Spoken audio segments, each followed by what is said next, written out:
Hello everyone, welcome to a brand new episode of the internet's most hated Mafia-themed Geek podcast, the Long Coat Mafia podcast. It is I, the Reverend Godfather, the show's main host and frontman. And this week I bring to all of you out there a special crossover / mirrored episode with a Long Coat Mafia podcast twist to it. And I say that because this past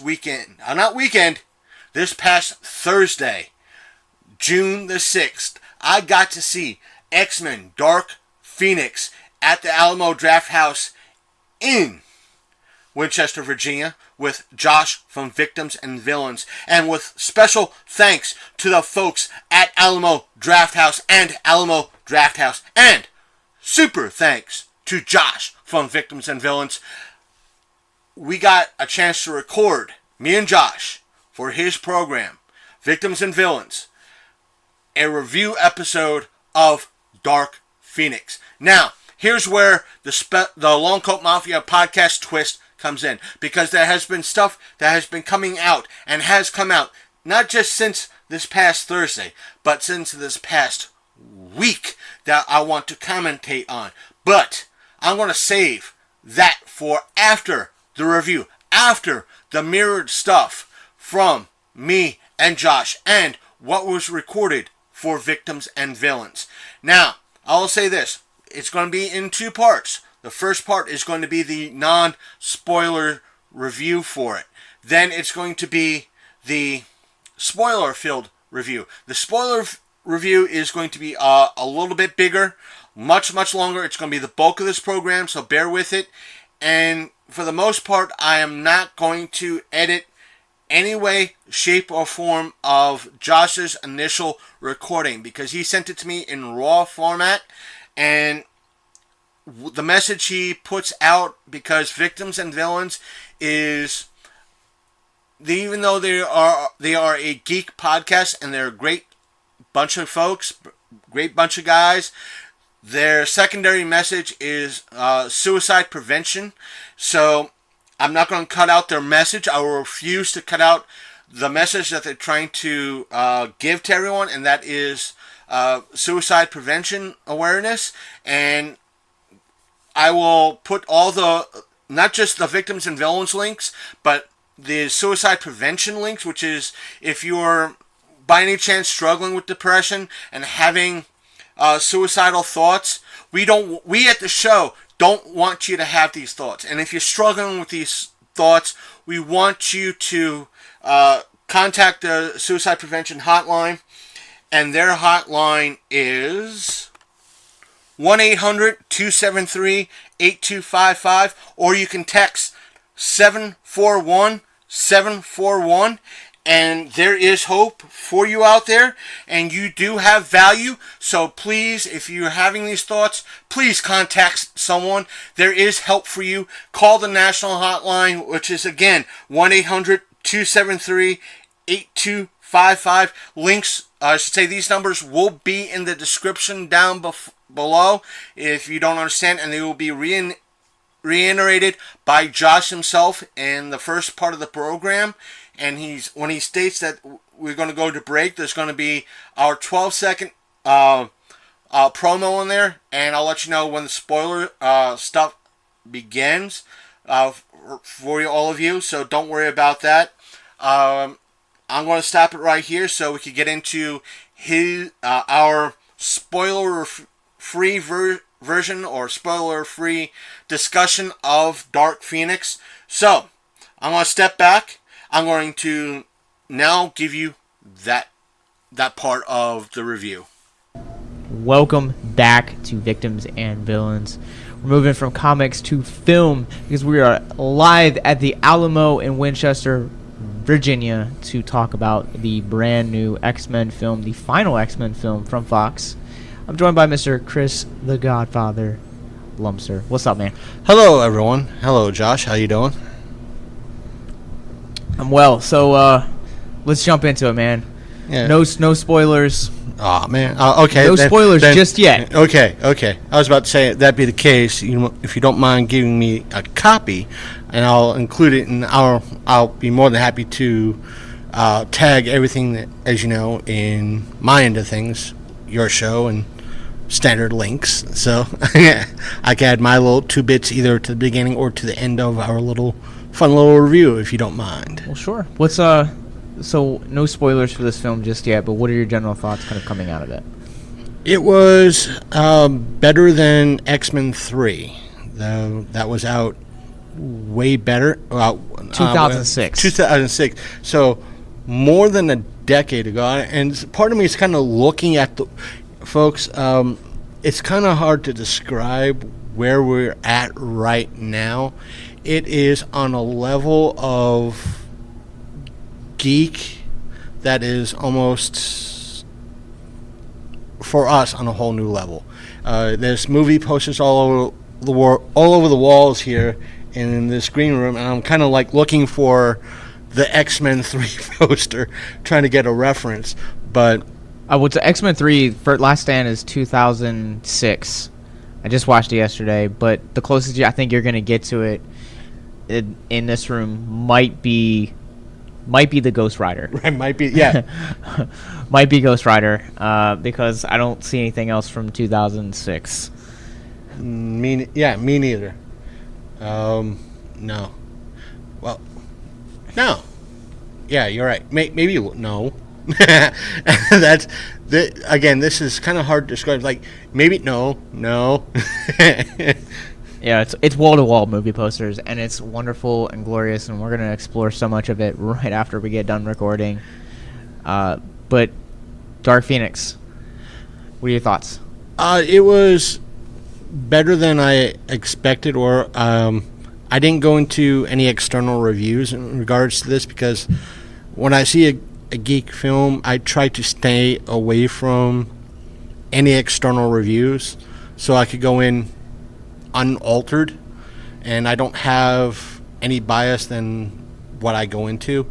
So, like I said, it was way better than 3. It had a lot of similarities to what I remember from watching the cartoon, which is, again, even further back than 2006. 1980. The cartoon, the comics is 1980. Cartoons was are like mid-90s. Mid-90s, yeah. mid to late 90s. So that was mostly my experience with the Dark Phoenix saga. And for, I think, a lot of folks that were like myself that that kind of collected comics in the 80s, we had our baseline, a lot of kids my age, our baseline for a lot of DC and Marvel lore were the animated series. Granted, they weren't comic exact, but for a baseline, they were perfect. So, not to mention, I have a lot of geek friends that are way geekier and way knowledgeable than I am. So, do I recommend seeing it? Yes, at least once in theaters. And comparing it to the last movie that was out, X-Men Apocalypse, again, it was also way better. I want to say it's way better that because I watched Apocalypse a few days ago in regards to at least getting prepared a little bit. And when you look at X-Men Apocalypse and ouch, in regards to special effect, meaning there were parts of the movie when you look at it that was designed to pause it on screen, take a screen capture, and use it as a desktop. That's at parts for that. This didn't have that. See, I have my own quarrels with that section that we'll get to when we get to the spoilers. But I'm also gonna say that this is.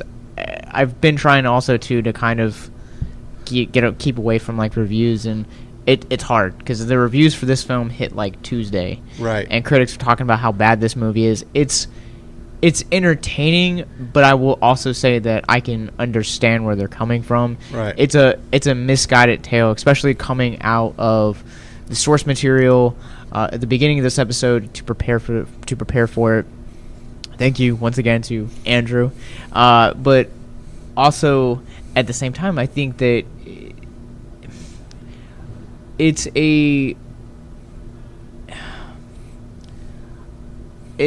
entertaining, but I also have my quarrels with it coming out of it. Fresh into my mind, it's entertaining film. Still have quarrels with it. And I'm sure we'll hear some of those quarrels once we get into a little bit of the spoiler section of the review, because it's kind of hard to talk about a movie without actually spoiling sections. And as a guest on your show, it's kind of hard for the folks that might be listening. When as a guest, you have to follow. I won't say follow the leader, but the main host, Josh, is the one that controls the dance, and it's being in studio, air quotes, with Josh is a completely different experience than, let's say, him being in studio with me, where in essence I control the dance. And this is an odd experience for me, because I'm not on Skype. I'm not controlling my environment in a way, so it's weird for me. Welcome to the danger room. How you like that X-Men reference? So what we're gonna do is we're gonna take a quick commercial break, and we're gonna go ahead and jump into the spoilers. So what we're gonna do is we're gonna take a quick commercial break and jump into spoilers right after this message. But once again, if you or someone you know is struggling with suicide, addiction, self-harm, or depression, please reach out. Suicide is currently the 10th leading cause of death in the United States. There are 129 suicides that take place each and every day. And when you scale back internationally, there are 800,000 successful suicides. That is one death every 40 seconds. So please, if you or someone you know is struggling, you guys can reach out to us on any of our social media. Call the Suicide Lifeline at 1-800-273-8255. You can text anonymously to 741-741. Or go to victimsandvillains.net/hope, where you guys can get even more resources past those ones that I've just mentioned. And again, all of those resources are going to be in the show notes for wherever you guys are listening to this episode of Victims and Villains, or any of our content at all. So please, like the Phoenix, we're going to rise, and we're going to be right back after this commercial break. The Long Coat Mafia Podcast, the internet's most hated mafia-themed geek podcast. Listen to new episodes every Monday, where podcasts are found. Hey everyone, it's me, the Reverend Godfather. I just want to jump in here for a quick word, and that is that I hope you enjoyed our spoiler-free review / discussion of X-Men Dark Phoenix. And if you don't want to hear any spoilers about X-Men Dark Phoenix, I suggest you skip ahead another 52 minutes.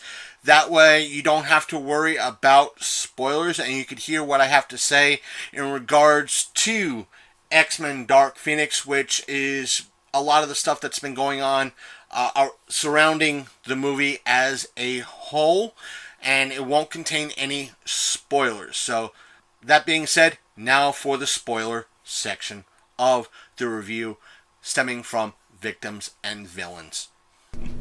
Welcome back to Victims and Villains. We are still live at the Alamo here in Winchester, Virginia, and we're jumping into the spoilers territory of Dark Phoenix. So if you guys have not seen it yet, please run to your local theaters and go check it out, and then come back and hit play. But I'm going to start this off because this is the final... Spoiler warning is now in effect, by the way. Yeah, Superman dies. Man, no. So this is the final X-Men film that we're getting from Fox before it enters into the MCU. How do you think that this fares as a final goodbye for a franchise that's been breathing for 19 years? On that aspect, it seemed almost like I don't want to really say a slap in the face, because it didn't have, when you look at a lot of the over the past 19 years, in the Fox section of the Marvel Universe, you had the standard, almost copycat flicker of comics and everything else. I didn't notice that. I might have been trying to write down my menu order, but I didn't know. It just had the standard, okay, Fox intro logos, and that was it, and it just got into it. And it was like, no, we're not going to do it. We're not going to do it. It's like, wait a minute. It's supposed to be an XMen movie. It's supposed to be a Marvel, I won't say an MCU movie, but it's still considered a Marvel movie. And it didn't have the standard flicker. One of the other things I was expecting to kind of see at the start, or even though we didn't really stay after credits, but something that saying thank you, Stan. I didn't even see that. And that's one of the things, even with the even though you didn't really see it in Avengers Endgame, but I think they even had like a thank you Stan somewhere in there. Especially in Captain Marvel, you had a thank you Stan Lee for everything you did. But this didn't have anything, even though if it didn't have it in Endgame, I can understand it because it was in Captain Marvel. They did it that way. This, they could have at least on the Fox end said thank you Stan, even though you had a executive producer credit. It should have been there. I mean, this film, I think that what we got with Endgame and Stanley, like that really kind of is better. Like, it's peaceful the way they ended it that way. I think that Chris Claremont, of all people, or John Braun, who are the reasons that the Phoenix is even a entity in the Marvel Comics universe, I think that they should have gotten a little bit more credit with this one. But I mean, as a final farewell for a Fox film, this film is a serious letdown in that regard. I kind of walked into this expecting basically no X-Men to make it out alive. I expected more deaths past just Mystique and Raven. Honestly, I only heard that there was going to. That's one of the things I heard. It was going to be like, yo, you're never going to believe who dies in Dark Phoenix. Technically, 2 people died, but we know about Raven. We now know Raven died in the hands of Phoenix, or the Dark Phoenix. And as per a lot of folks out there who know the comic, there's no Kree in this at all. Well, the Kree and the Skrull like really didn't have like a huge part in the comics. They had like a little bit towards like the last couple issues of the saga, but it was the majority of the villain in the comics was actually the Hellfire Club. Right. Which I'm kind of let down that wasn't in this one. But Jessica Chastain plays the villain in this, and she is of the Baudari Empire. But to me, it kind of, even though they had that reference to it, but it seemed like that they were heavily referencing, because the if you want to call her the leader, the way her hair is, and it being long white and being almost one of the main people. It's really stretching. Yeah, I'm stretching here, but you could, how they kind of made it. It was like hinting at a Hellfire Club reference and a Emma Frost touching on it. Because I'm pretty sure from what I read, like the Jessica Chastain character was supposed to be their similar race in the Marvel comics, close to the Skrull, where she can shapeshift into it. Because when we first introduced her, like they're like dinner party kind of thing, and you get to kind of sit with the dog, and she goes out there in this very brief looking she returns to the dinner party and kills everyone. It's like they never really build up the villain at all, up and go anywhere with her. They just kind of show up, and they have like maybe 1 or 2 throwaway lines that kind of explain quote motive, and then that's just kind of it. Like it almost kind of seems like background noise in the overall plot of the film. I'm going to say you're right in regards to that, but I want to point out one thing. We're going to jump ahead a little bit, is that we could always jump back, but did you notice the patches on those on the guards in the train? MCU. The MCU. I was like, I have my phone on severe dim, typing up notes. I know you have a pen and paper, but I was like, well, that's one thing. Like the guards had, my notes was like, that's in essence the last half of the film is when I was taking notes, and patches said, damn you, autocorrect, because it says patches say McIntyre. No, they said MCU. And I think that's supposed to mean like mutant containment unit. Right. But I think when initially this movie was being made, the merger wasn't in effect. And therefore this could have been kind of almost a slap in Disney MCU's face, saying Marvel, in essence, Disney and Marvel is the bad guy. We're Fox. Then all of a sudden Disney merged with Fox and bought Fox. So, and they didn't really have time to edit that out. There's going to be so much memes that come out of this movie. Oh, if not already, if not, I don't know what you have written down, how in regards to where you started with your notes. So we'll go from there. I know I jumped ahead a little bit. No, you're good. And I knew one of us was going to bring that patch scene up. I know for a fact, from what I heard on my end, that the ending was changed. It was more Captain Marvel-esque in regards to the ending, from what I heard. I don't know how accurate that was, but that's what I heard. It seems more anticlimactic, which is another reason I think that as a final farewell to the X-Men and Fox, like it just seems like kind of anticlimactic and it kind of falls. Like it's still an entertaining film, but when you're talking about, you know, putting a bow on all of these films, it definitely falls flat. You look at Logan, how that ended, right. His entire arc for 17 years. You still think about it today, and I don't know about you, but I still like get really teary-eyed thinking about those final couple scenes. The ninjas cutting onions coming to your house. Just a little bit.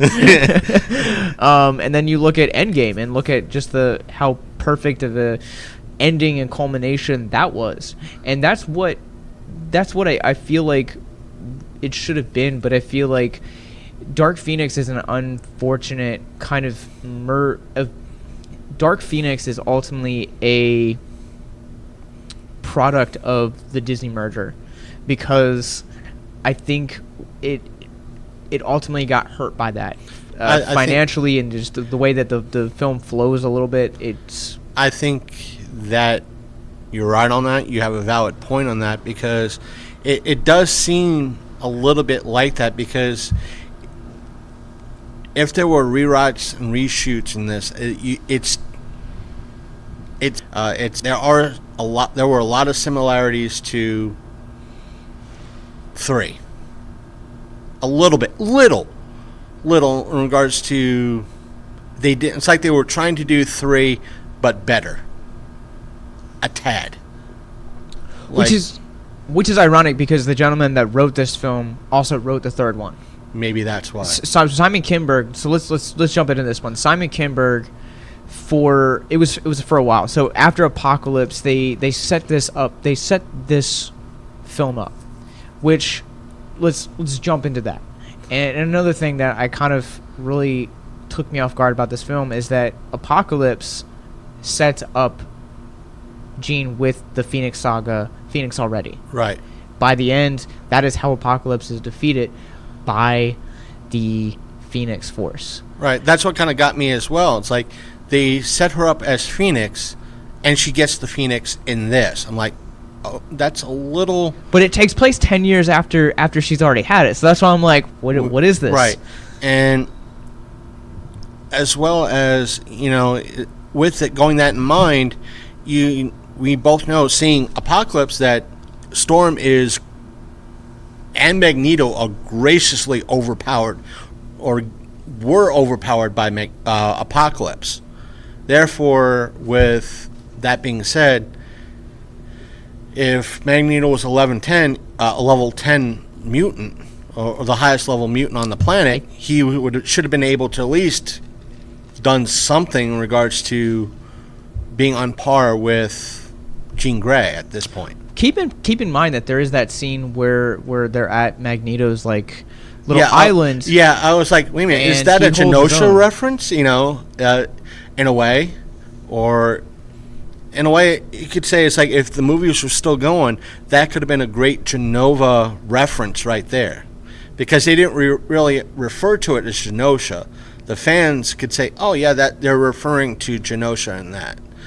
But another thing is like that I could say that they did, because we kind of did spoil it. Raven does, or Mystique does, die in this. Well, Disney set themselves up for failures because they put that in the second trailer. I don't watch a lot of the trailers. I don't either, but I had friends that ruined it for me. They're like, oh, this totally shows the death of Mystique, and it's like, well, you just set yourself up for failure. You look at how BVS did it with showing Doomsday in the second trailer for that one, or how they showed John Connor getting shot and being in this in essence majority of the movie in the trailer for Genesis. But with that, it's like everybody kind of knows that Mystique has her own healing factor as well. So it's like that's a little bit of a disappointment. You underpowered another strong mutant in a way.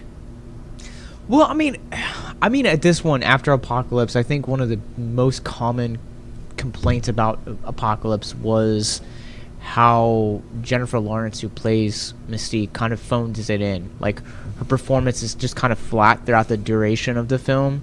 And my wife and I, like, we had, like, long conversations about her specific performance, because you look at performances like Hunger Games or Silver Lining Playbook and or Joy or Mother, and you see how good of an actress she can really be when she believes in the project. And then you kind of get into some of these X-Men films, and it seems like everything past Days of Future Past with her character has just kind of been this like really dull, really flat, really monotone, just uninvested character. Do you think that's why she was only in the movie for maybe a half an hour? Well, that's the thing, is like I don't even know why they really had to give her like kind of the screen time, because they made her a leader in this one, which is such a weird thing, because the first class movies are supposed to basically say, okay, we're telling the stories of the teams that you know from the 2000s movie with Pat. Mystique was consistently on the Brotherhood of Mutants with Magneto and him. One, you just kind of have her up and down as a good guy, which kind of to me just didn't make sense. And I don't know enough about the Raven that we know from the First Day films or First Class films or this Becca Remain Jennifer Lawrence, but the character herself was more so a rogue. I don't mean the character or X-Men rogue. I'm talking about the overall personalities. Even though she's a character or a bad person, she'll be good if she needs to be good. Or email the person that was mostly on an other than Logan was Magneto. Magneto would be there would be a time that Magneto was the bad guy. Then he'd be on the X-Men for a little while. Then he'd be the bad guy again. So he was the character that was always on and off with the X-Men, not Mystique. I think with the movies, they were trying to reverse that a little bit. Trying to keep Magneto who he is in regards to that he was a friend of Xavier, but still the bad guy, the polar opposite of what Xavier stands for. Yet to be on the other on again, off again of the X-Men, Mystique was supposed to be that, aka Raven. But I don't think the writers really tried to do that. And another thing, did you notice that the uniforms that the X-Men were wearing were the new X-Men's? I knew that, like, because it was taking place It was the 90s. It was the new X-Men. They were I think it was when it was Grant Morrison. I got an internet connection here. I'm gonna see if I can pull it up through Google. It was the new when the first films came out. The reason why they were leather was to mimic the new X-Men comics that were out at that time. And let's see if it comes up on Google. New X and go. And let's see. No, it's coming up New Mutants. Oh yeah, here it is. This is the 2001 series, New X-Men. Oh.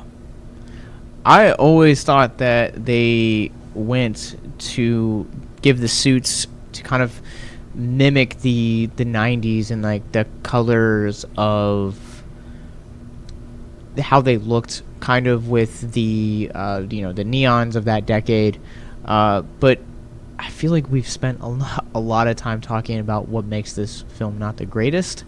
And this film, After Apocalypse, was released. Bryan Singer, who had directed this one, he had stepped down to focus on Bohemian Rhapsody, and you can also check out our Bohemian Rhapsody review with this one as well. Talk about Bryan Singer, but this film didn't have a director for a while, so Simon Kinberg actually made his directorial debut with this. And I gotta say, from someone that really loves directors in this medium, I think he did a really good job. This is a visually, for the most part, is a visually stunning film. I can almost say that for a new type of director, doing a superhero film can be tough, because especially if you don't know the source material or the genre in general. I don't know if he does or not. If I'm wrong, I'm wrong. He has been a part of the X-Men franchise, I want to say, since the early days. Okay. Like I said, he had originally been the writer of Last Stand, and he might have even been a writer for one of the first two films, but he's been producing this franchise forever. He's been deeply involved in Fox's interpretation of these Marvel characters. Now, I will say this, because even though you said that we've been trying to talk about the negatives, but I want to say this. A pissed off Kurt Nightcrawler, oh, that was badass. Him just, I want to say that. It's like, let me just focus on a pissed off Kurt for a little while, because that's a character that I don't really remember ever seeing pissed at that level of, I am going to kick your ass. And that's what he pretty much does. He takes it up a notch. It was just a fun, cool thing to see. At least on him, just going full out and just doing what, in some instances, what Nightcrawler does best, is using his teleportation as along with a fighting technique, more than you saw in Apocalypse. Because he just used it, poof, poof, poof, and that was it. This was poof, strike, just all over. This is a more educated Kurt. Mm-hmm. So it was just fun to see, and just him taking it up to an nth level. Well, I feel like when you meet him in Apocalypse, you don't really see how he becomes Alan Cummings' version in X2, and it's been a couple years since I've seen X2, but with this one, I feel like you kind of get to see how he becomes his character in X2, like where he ultimately ends up. Like, to me, I feel like out of all the characters that are in this film, he definitely feels the most well-rounded, as a mirror image of how we come to know him in X2 in the church in the beginning. And though I will say, while it was cool to see, it kind of was a strange narrative choice to make, because he just snaps after a guy that he's met for like 20 minutes, dies and kills, and he's like, oh, I'm just gonna go on a rampage. Like, that just kind of what broke him. Like, I don't know, it to me, like, it was a weird choice for motive to kind of set him off that way. It was awesome to see. It's a visually stunning sequence, and props to Simon Kinberg for pulling that off, because it looks awesome. And like you said, like, it's a very well educated Kurt that has been with the X-Men for 10 years now. He knows how to really use and hone in on his powers and his strengths, and that's what I really loved about seeing his arc throughout the course of this.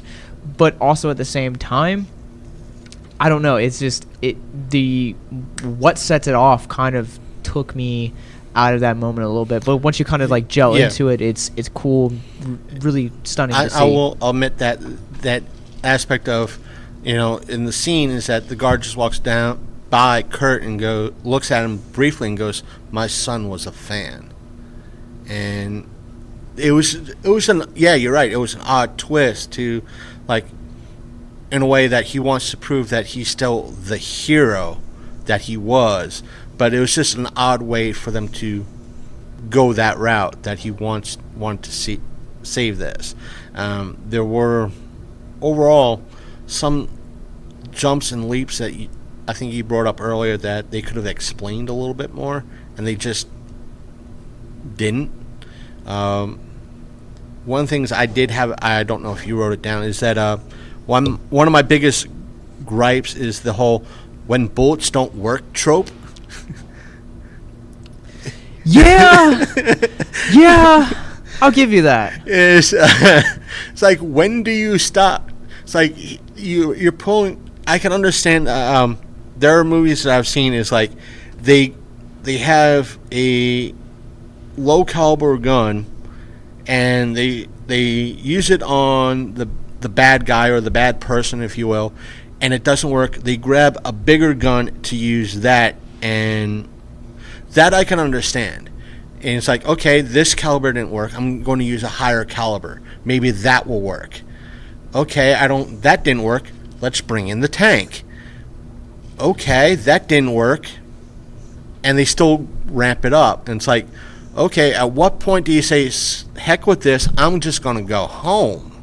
And it's just like, they're just putting round after round after round into the aliens and everything else. And nothing's working. They just keep getting up. And it's like, you know what? Granted, we got to defend this train, this objective. But at what point do we say, you know what? Nothing's working. Well, I think that kind of also goes too into the underdevelopment of these characters, for the most part, especially with the villains, because these guys are supposed to be this big bad alien race, and we've established that nothing's going to stop them.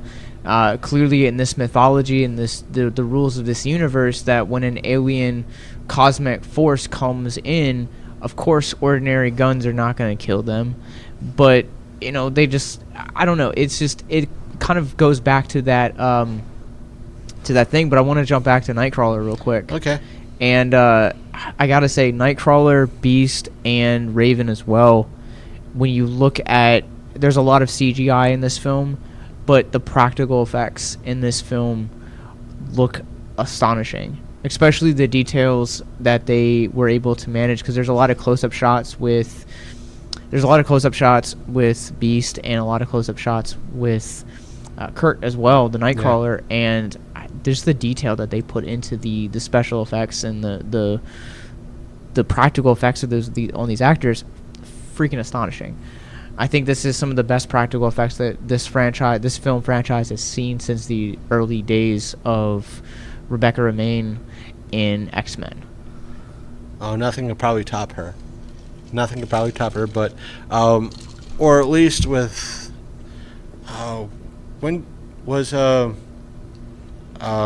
Beast in X-Men X2?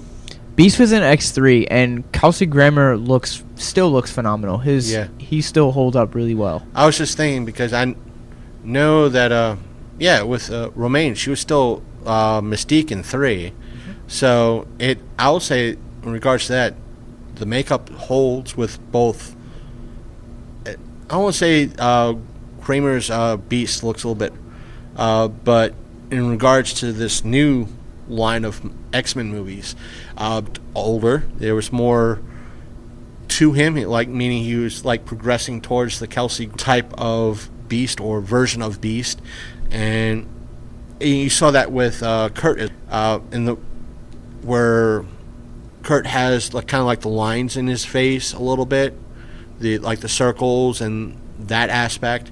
You kind of see that in the practical in this. Like he gets that during this fight on the train. Granted, we don't see. It's just pretty much. I think it was more. I don't think Jennifer Lawrence wanted to be in full body. Well, she was actually allergic to it when she did it in First Class. She had an allergic reaction. So when they went in Apocalypse? No, in First Class. When she had First Class, like if you watch her effects throughout First Class, the Days to Future Past to Apocalypse to now, it gets progressively more and more like skin toned because she was actually allergic to the material they were using. Okay, I didn't know that. I didn't know that. That being said, she wouldn't be the first actress to be allergic to the body makeup that, at least that I know of in history. Folks at home, the other person that I know would be Virginia Hay, who played, I forgot the character's name in Farscape, but she mostly was in blue and kind of light blue tones on the show, and she was the reason why they kind of killed her off. It's been over 10 years. I could spoil Farscape for all of you.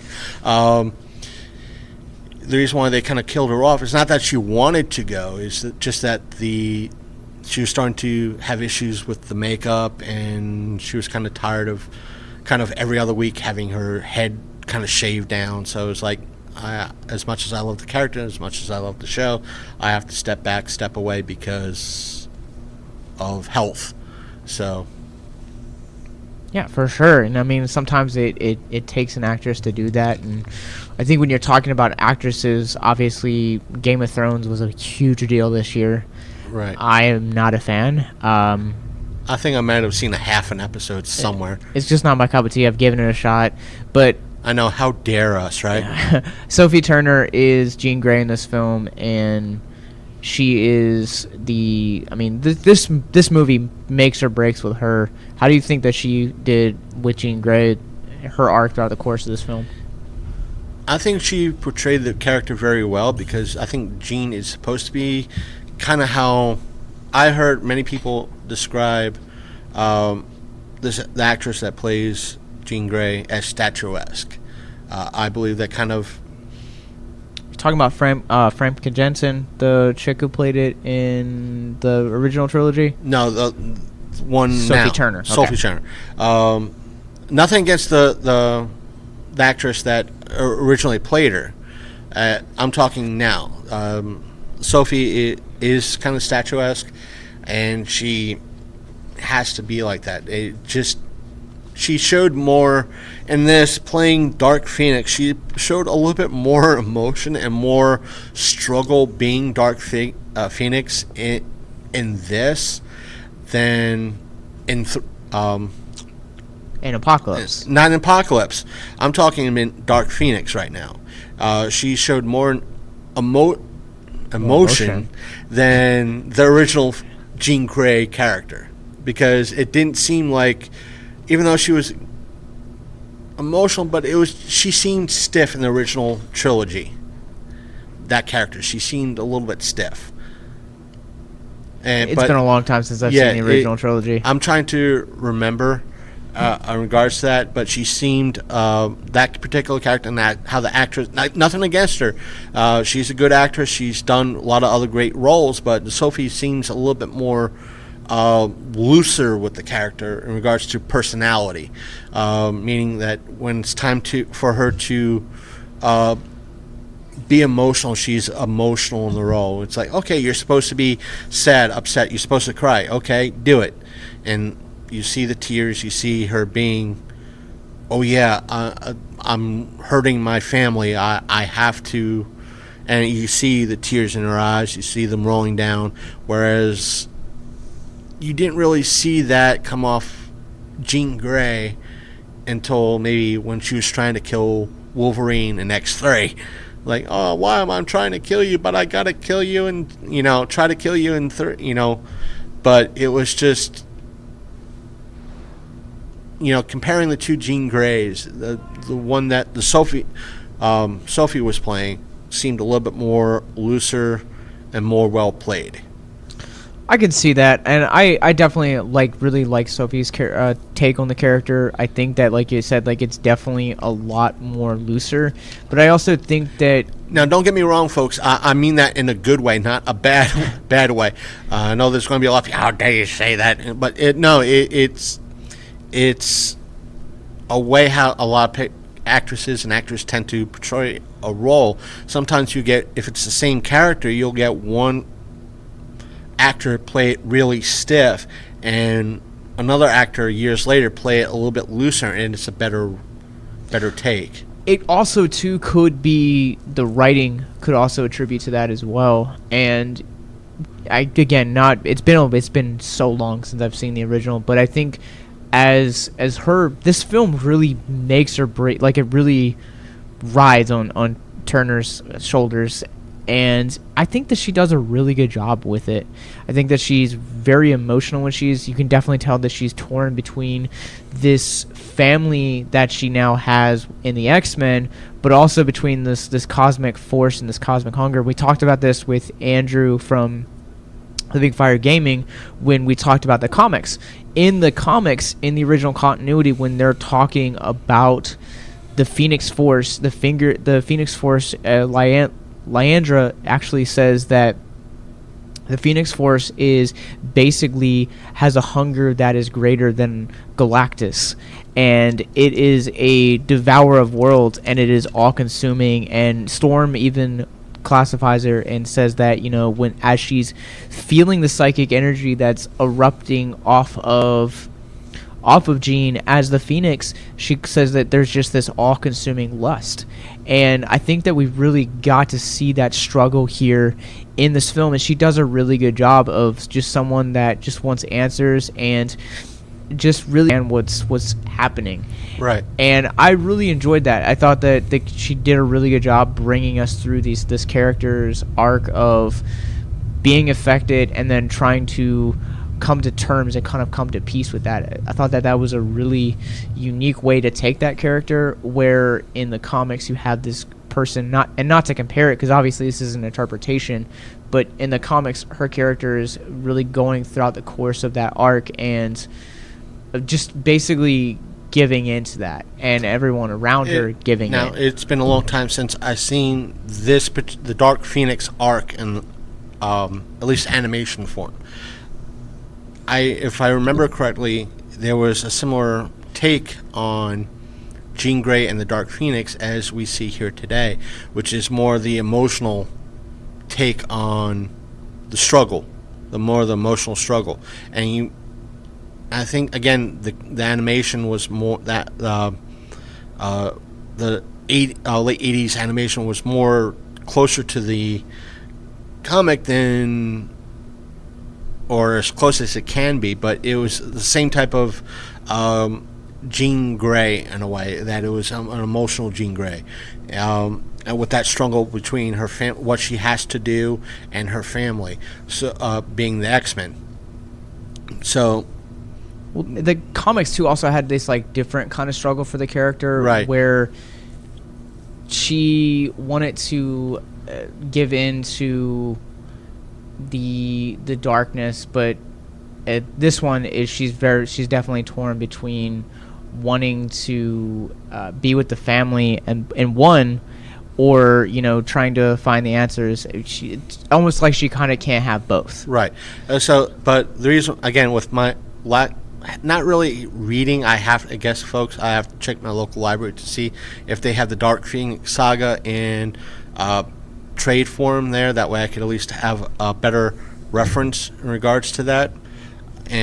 But that's I think mainly why I'm focusing on X3 as a baseline, because that's closer to recent memory for me than the animated series, or at least the original animated series. I don't know if X-Men Evolution covered it. I was a fan of that particular series when it came out, but it's I have to pull from more of a recent memory, or a stronger memory for me. So those out there that want to fan rage, go ahead, fan rage. Feel free to correct me too, so I don't mind. So this film is filled with visual effects, but it's also this line of films in First Class started with James McAvoy, Jennifer Lawrence, Nicholas Hoult, and of course Michael Fassbender's Magneto, and this is the final film for them.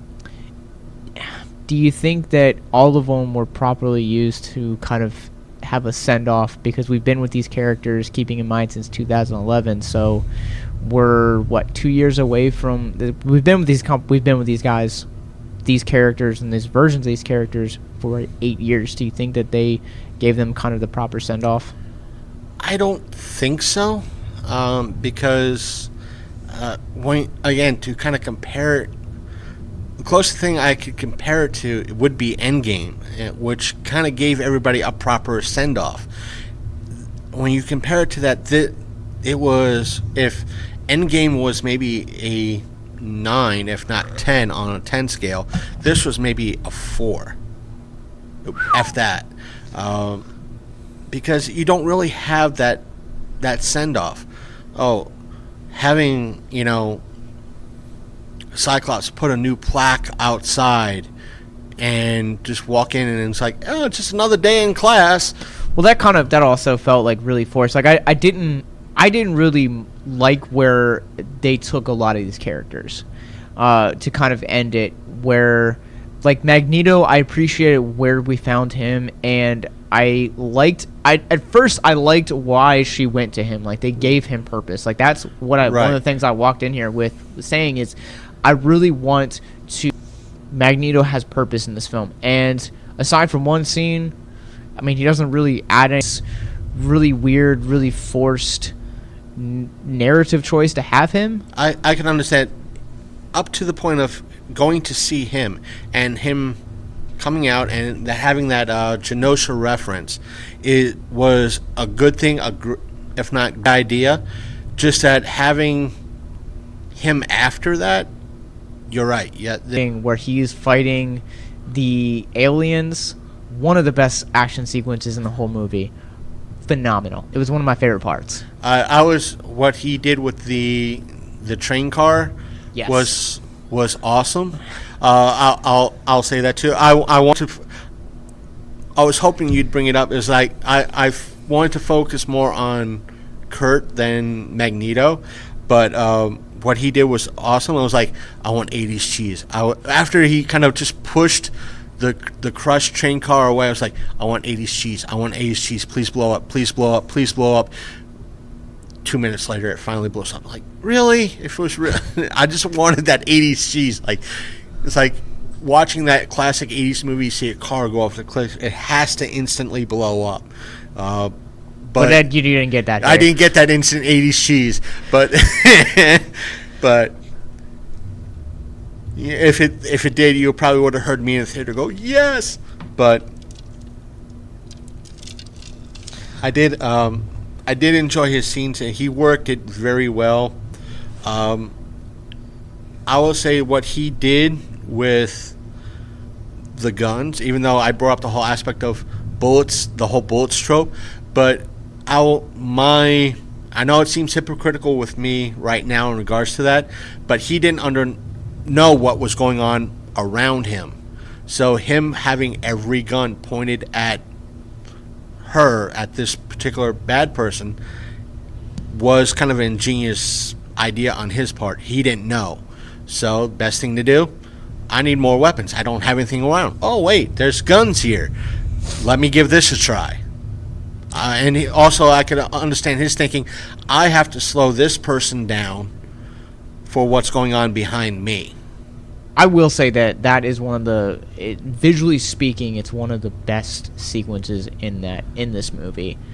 That and Magneto's in one of my other favorite scenes. I love the scene where Jessica Chastain's character, who never really gets a name, she's just kind of this mysterious lady in black. Okay, let's call her Emma Frost wannabe. I'm just gonna call her Chastain. But they're basically on top of this like stairwell, and Magneto enters into the room, and Magneto is levitated up towards her, and she just slowly starts to crush his head, like crush his helmet into his head, and breaks. And just the angles that Kinberg was able to capture in that was a good scene. And it wasn't her that was doing it; it was the Phoenix. The Phoenix that was doing it. But by that time, the Phoenix was in her. I thought it was. Nope, still in Jean Grey. It isn't. It wasn't Jean Grey. It wasn't Jean Grey. Yeah. It didn't transfer until it's like Xavier got there. Yeah, it's like right afterwards he had, which was kind of almost as equally interesting scene. Walk to me, get up and walk, and she kind of kind of destroys his chair too. Yeah, crushes his chair. I almost had the image of Dream Warrior, Nightmare on Elm Street Dream Warrior, which is 3, of Krueger just puppet, the one scene. Oh, yeah. Oh, it was almost like that, but it was just... that's the scene that kind of comes to mind now. It was almost... very creepy in the way that they did it. All right, so I think that for the majority of this, like we've really dissected this. Again, just final thoughts. See it at least once. I'm not going to say rent it. I'm going to say it's like at least see it in the theater once. If you can't, I'm not going to sit here and tell everybody go find Uncle Tony and find it, get it through him. But if you want to see it in the theater, go see it in the theater. If you don't want to pay the $5-10 for it, see if there's a theater near you that does it at $2. See it at a $2 theater. My overall rating for it is maybe a... Whoa! We haven't gotten to ratings yet. Okay. No ratings yet. Okay. I almost forgot. Josh is the leader in this dance. I do apologize for that. So. I'm gonna go final thoughts ahead. for me. I think that this could have been. All right, I'm not gonna say what it could have been, but it's entertaining. Yeah. But misguided. I could see that. So, I'm gonna let you. What would you give this on the Rorschach rating scale? 1 out of 5. 1 out of 5. 2.5. Okay. I'm gonna go with a 3. I feel like there wasn't a need for Jessica Chastain villain. She's underdeveloped. She has no point or no real purpose to the plot. And even in that sequence where we didn't talk about this, but there's that sequence where she's explaining the origin of the Phoenix, but they never once call it by name. What's up with that? The only time that they actually call it Phoenix is when it says, "Oh, you just rose up from the dead just like the Phoenix," and that was it. It was like a throwaway line. Yeah, and I don't know. Some of the characters in here are a little bit, for the most part, like it's a visually stunning film. They're a little bit of CGI, things really good, and Sophie Turner does a really good job as Jean Grey. Like you said, like it's. Like I said, I could go with that. I agree with you that. I'm gonna pretty much stand by the 2.5. If I go on my personal scale 10, it's gonna be between at least a 6, 5.5, 6, because it's not gonna go. It's gonna be a very weak 6. Or if I go for a stronger 6, it's only because I'm here with you. because I'm sharing this experience. Don't let me sway your. No. Folks who are fans of Victims and Villains know that sometimes I give 2 scores for a movie on a 10 scale. One is what I think is the solid number for the movie, and there's another number where, like, okay, this movie is like a 7. The ambience, like I get my prime example is when I saw Hellraiser Bloodlines in theaters.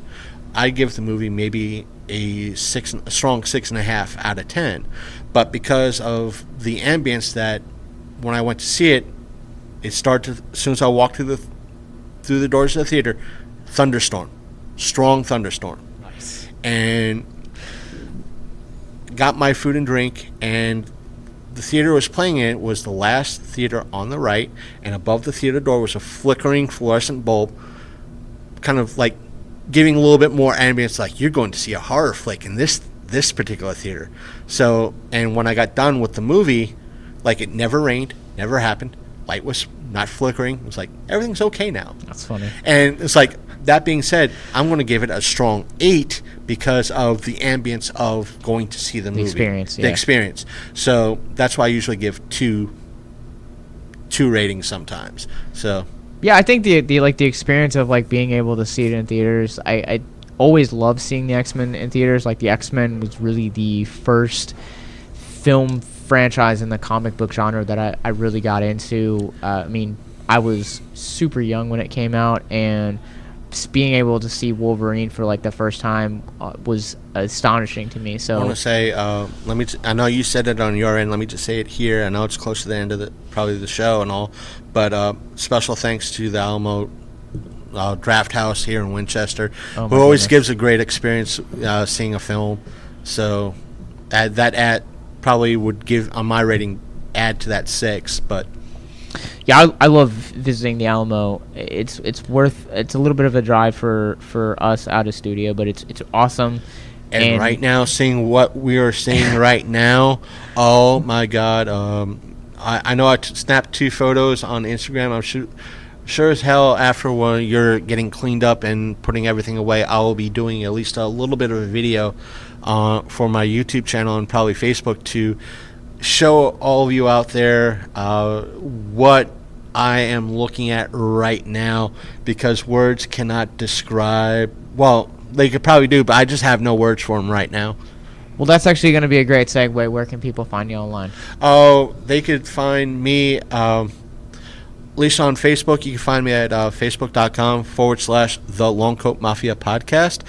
To find our episodes online, you could find us at our main website, which is thelongcoatmafia.podbean.com, and that has all our episodes going back to our cringeworthy beginnings, and where we used one condenser USB microphone, and it was bad, but the content is there.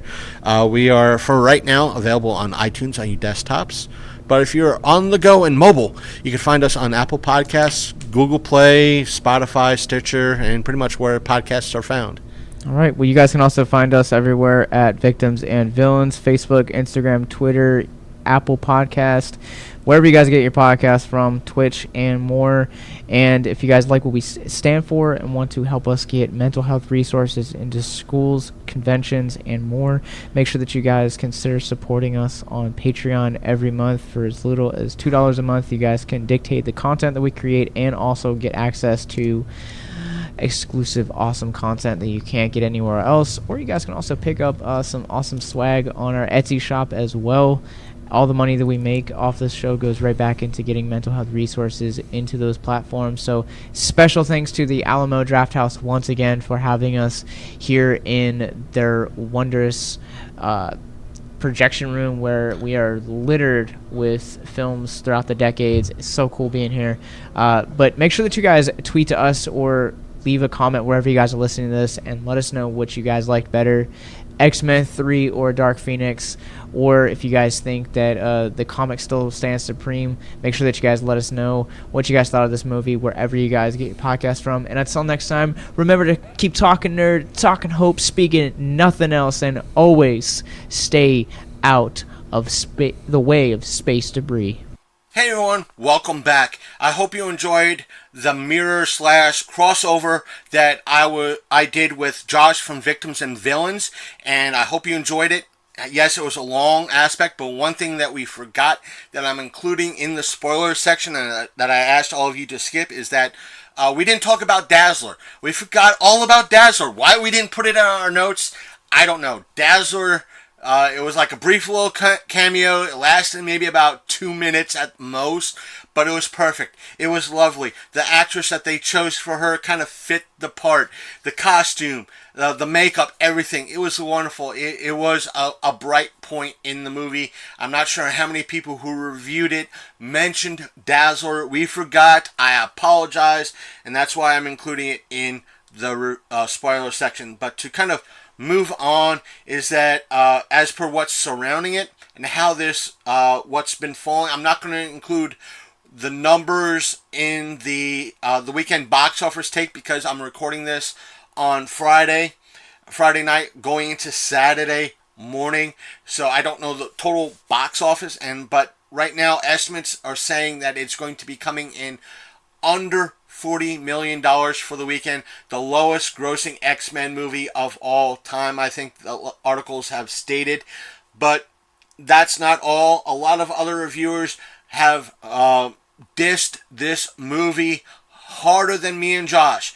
We, compared to a lot of the other people that are reviewing this movie, either on YouTube or otherwise, are bashing it harder than we do. Are they more geeks? That deeper geeks than we are, maybe, but they are bashing it harder. Where me and Josh probably used hammers or just small little ball peen 6 ounce, 8 ounce hammers. These folks, these vloggers and everybody else are using 10 pounds, 20 pound sledgehammers that they're going after this movie with. Some of the people that are reviewing this movie are going way longer than what me and Josh did with everything. Now, I must say this. One of the vloggers I've seen, it was maybe about 20 minutes, but I think his vlog was mostly on the quote-unquote wokeness in regards to X-Men Dark Phoenix. Now, I want to say this. We, at the show, tend to have a sliding scale reference when we come out against SJWs and the wokeness and all that. I don't mind attacking both sides. I don't. And you'll see it here in this episode right now, and that is what a lot of folks on what would be considered our side, the anti-SJW NPC side, and are saying is that the wokeness is, especially Jennifer Lawrence as Mystique, and saying it should be called X-Women. And they're pointing at some, I'm not sure exactly what else they're pointing to. Some people are saying that's the major one that you see in the trailers. And the other aspect is the Cyclops changing the sign outside of the school. Again, sorry, I promised you I wasn't going to say any more spoilers, but that's the other thing that they brought up, is that they leaned heavily on Jean Grey, and they leaned heavily on Mystique.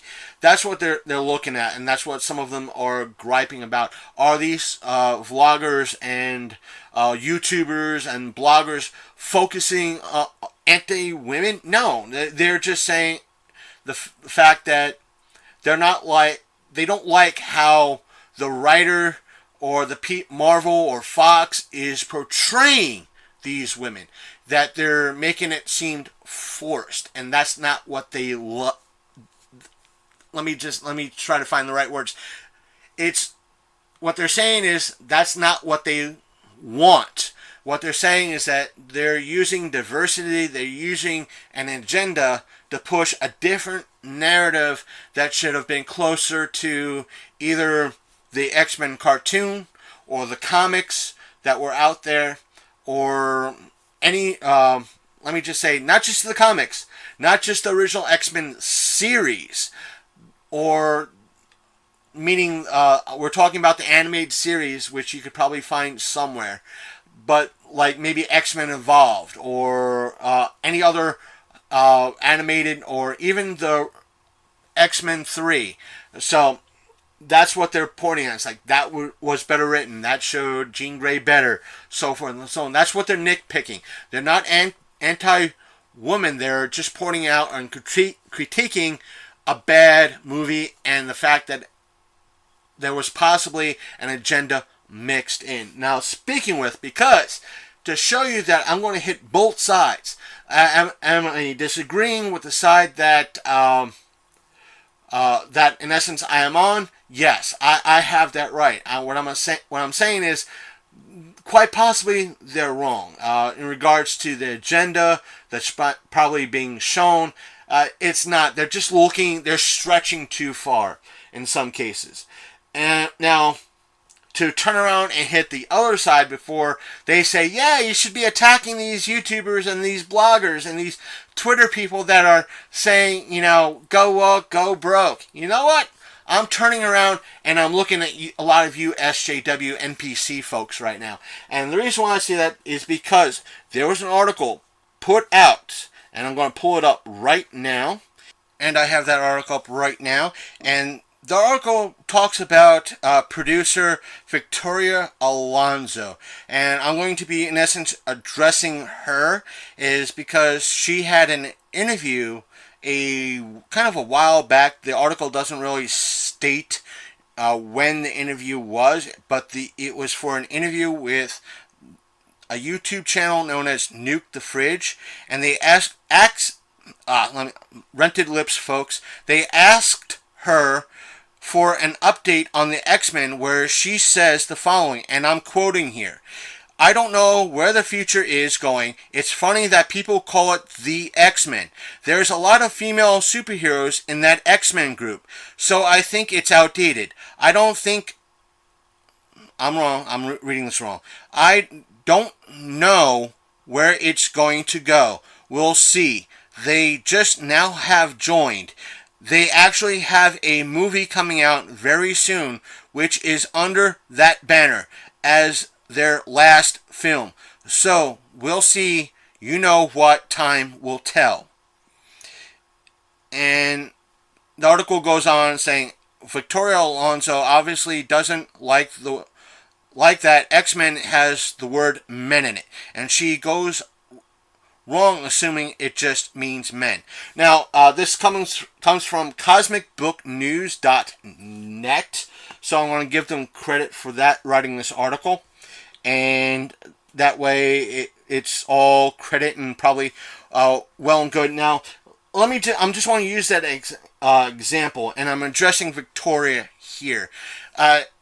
Victoria, you're just proving that the side. I understand you're trying to keep your role in Hollywood as a producer. You want to have that next job. But what you're doing is proving that folks like yourself, like other what folks on my side call NPCs / SJWs, you're proving that you don't know business and you do not know comics, period. You're just making movies with that name. You have done no research in what you are doing. You're just making movies. You're just trying to push an agenda. Let me explain. X-Men, the comic X-Men, has been around for close to, if not more than 50 freaking years. 50 freaking years. Let me tell you something. Storm, at least in the movies, yes, she just joined the X-Men. But she's been a part of the X-Men universe, part of the Marvel universe, for over 30 years. More than 30 years. More than 30 years. So has pretty much Jean Grey has been part of the X-Men since pretty much the beginning. As per leaders of the X-Men. Storm has been a leader. I think Rogue has been a leader. I think Jubilee has been a leader. If I am wrong, folks, listeners, if I am wrong, please correct me. Email me at longcoatmafia@gmail.com. This podcast is a pinned post at the top of our Facebook page. Our Facebook page is facebook.com/The Longcoat Mafia Podcast. It is a pinned post. Leave a comment under that pinned post telling where I am wrong, what the history of the X-Men is, who's been a leader, use dates. I would love to see those posts. I would love to see them. Exactly. Because that's the truth. And as per business, you are proving why a lot of these SJW, NPC businesses, as the saying goes, get woke, go broke. Because they don't know anything about branding. Because it's been around so long. X-Men has been a brand. Therefore, they get rid of that brand. They lose that power of that brand. It's like McDonald's getting rid of the arches. It's that close to that. Burger King get rid of their logo or changing their logo. That's why when IHOP, the International House of Pancakes, switched to IHOB, IHOB, people got pissed because they were used to the IHOP, IHOP branding. They got used to that logo. They got used to that brand. And also, when a lot of folks, instead of saying McDonald's, they used Mickey D's. And I'm sure now, even McDonald's uses the whole aspect of Mickey D's as a brand. They recognize that the folks are saying it and they're using it as a brand recognition. So they go with it because people recognize Mickey D's. That's a brand. They roll with it. They recognize what their customer base does.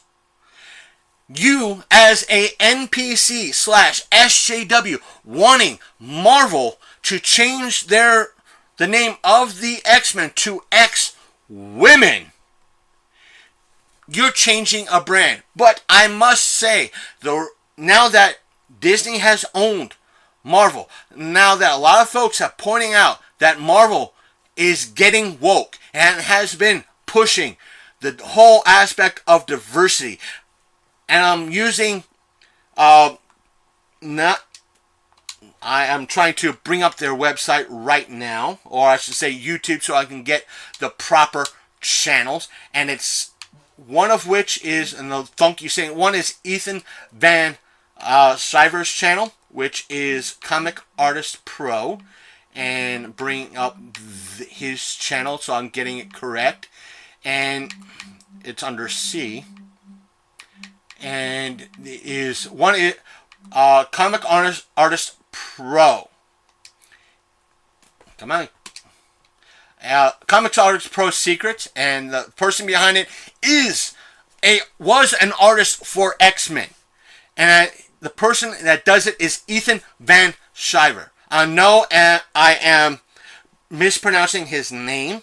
The other channel that shows how comics have been going to crap is Comics Matter with your boy Zach. That's right, these two channels have been showing about how going woke is going, how the comics industry is going woke and that they're going broke by pointing out the diversity and how bad these issues are becoming in Marvel and a little bit of DC and some of the crap work and how comics have been declining since they've been forcing diversity, forcing politics, and forcing everything else in the whole community. Yes, there has been diversity in comics for a long, long time, but in recent years, in the past 3 to 5 years, it has got, if not longer, it has gotten worse. Instead of being in the background, they're forcing it down our throats. That's what the Ethan is pointing out. That's why Comics Matter with your boy Zach has been pointing out. And that's what they're pointing out.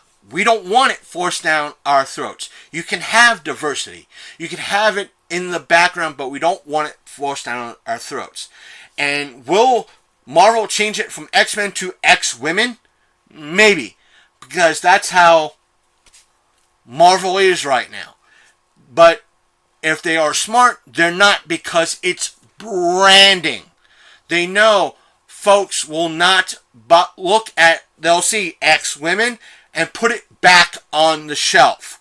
They know a bunch of comic book stores will not order X-Women. They will order X-Men because it's brand recognition and people will pick it up. They will not buy X-Women. So you have to understand branding. That's why I push for this, for my show, the Long Coat Mafia podcast, as a geek community, where all geeks are accepted. Yet most folks, when they see us, they see the idiot group known as the Trenchcoat Mafia. The cowards that they were to do what they did, to go to the extreme that they did. And I don't mean committing suicide. Committing suicide is bad, and what the kids did was bad all around. What they chose to get back at those students was bad. To shoot up their school was bad. I am different. This podcast is different. Everything we try to push is positive. That's why in my show notes and at the start of this program, I disavowed committing suicide. I am promoting suicide prevention. What are you doing? We're trying to push X-Women, and they should change their name because of reasons. No, you don't understand brand recognition. That's why Starbucks is a thing. That's why Mickey D's is a thing. That's why a lot of stuff out there is a thing. Granted, there are some aspects that need to change, that changed over the years. Like, postmen changed to postal carriers. Please understand this. You're showing that you're an idiot. This was why a lot of folks don't like the Oscars. This is why a lot of folks don't like a lot of what you're doing, Victoria. And a lot of folks in Hollywood, when they come out promoting an agenda, we don't want to hear it. We just want to be entertained. And you're shoving an agenda down our throats we don't want. That's why you get folks like me, an asshat, neckbearded bastard, yelling at you on the internet. We're not being trolls.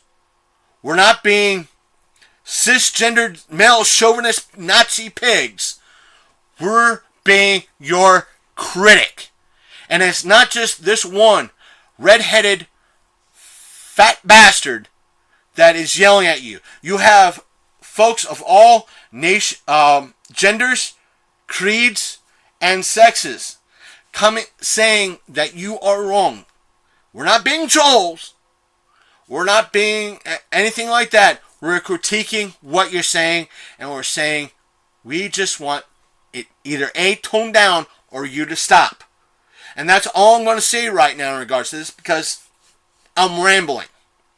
So, that being said, again, I'm not going to give the folks the Mojo numbers for the week. I'll say that for our hostful next week. It's going to be an in-house hostful, so stay tuned for that. And where you can find us is that, as always, you can find us on iTunes. If you're on a desktop or a laptop computer, for the time being, you can find us on iTunes. You can find us on Stitcher Radio. You can find us on Spotify. You can find us at our main website, which is thelongcoatmafia.podbean.com. There you can find all our episodes going straight to the beginning, where we had just one microphone and it was just an audio cringe fest. And we have a lot of interviews, and we have a lot of panel episodes and so forth and so on there waiting for you to listen to. And if you're mobile, we're available on Apple Podcasts, Google Play Music, Stitcher, the Stitcher app, Spotify app, the Podbean app. I do recommend using the Podbean app because it might be, in most cases, a little bit more stable than Apple Music or Google Play, because there are times that both, from what I hear, both are kind of finicky. If not, you could always listen to us on YouTube, because we are on YouTube. Speaking of YouTube, I do recommend that you subscribe to our YouTube channel, because we tend to put up exclusive videos on YouTube every now and again, as well as exclusive videos on our Facebook page. So, while you're on YouTube, or either on your desktop or laptop, or on using the YouTube app, just search for the Long Coat Mafia Podcast, and we do come up. Hit that subscribe button.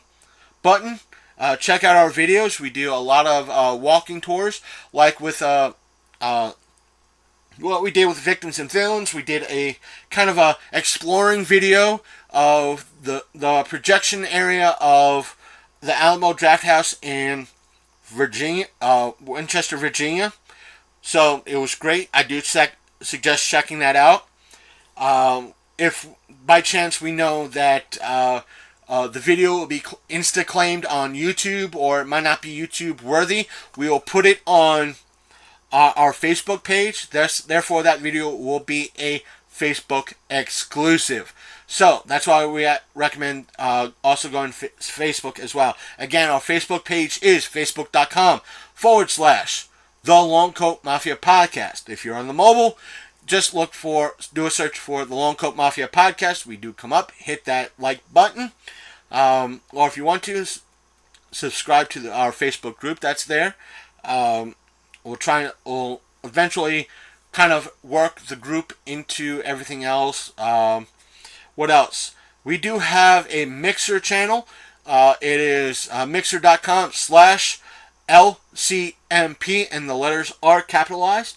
We should start streaming there soon, because there is a couple of updates and to some of the games that we have on hand, so we might go back to those games in the near future. Even though we do hate Destiny 2, we do realize it has become free to play with all the DLC, so we should go back to it and maybe play the game under a different character from the beginning, so we could play all the DLC and experience it all at once, and see how the game has changed since it pulled away from Activision. So we are also have a channel on Twitch. The Twitch link is, or I should say, the Twitch site is twitch.tv/Long Coat Mafia Pod. There are no uppercases in it. We might alternate between Mixer.com and Twitch, so stay tuned. We'll post updates to Twitter when we about to stream. And speaking of Twitter, our Twitter handle is Long Coat Mafia. Our Instagram handle, if you want to follow us there, is also Long Coat Mafia. If you want to be a part of this discussion, whether XMen or what I just talked about, Victoria, the producer of Victoria, wanting to change the name to X Women, leave us an email at longcoatmafia@gmail.com, or leave a comment under the pinned post on our Facebook page, and we will read your opinions on the air. Now, I must add that I do love like the fact that women want to be a part of producers, directors, lead stars. We just might disagree with their politics. Remember that. That's what we're disagreeing with. Their politics. We want more diversity in Hollywood. We want more people who are minorities in Hollywood doing their thing. We are supporter of a lot of people in the independent community. So that's what we're going for. That's what we want. What we disagree with a lot of times is the politics and what people may have to say. So that being said, we're going to cut the episode right here, and we'll catch you next week on our host-based episode. And I think that is about it, because there's nothing more I really need to say. I ranted on what I needed to say, and over the next couple of days, I'll probably be preparing for next week's host-based episode. It'll be awesome to get Big Candy back in studio, and then we'll hear updates from him, more on a lot what to say.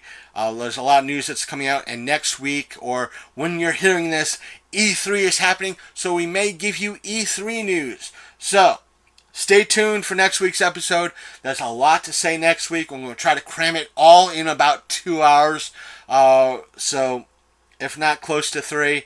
So stay tuned. It's going to be one hell of a week. Again, special thanks to Josh from Victims and Villains. Links to his social media, his show's social media stuff will be in this show's description, as well as the numbers to the National Suicide Prevention Hotline will be in the show's description. Our social media links will be in the show description. So please stay tuned. Show Victims and Villains some love. Josh might not agree with what we have to say in regards to a lot of stuff. We don't mind that. We're happy to be with him and do a lot of crossover work with him. So take care. I am out. So again, see you next week. You've been listening to the Longcoat Mafia Podcast, the internet's most hated and mafia-themed geek podcast.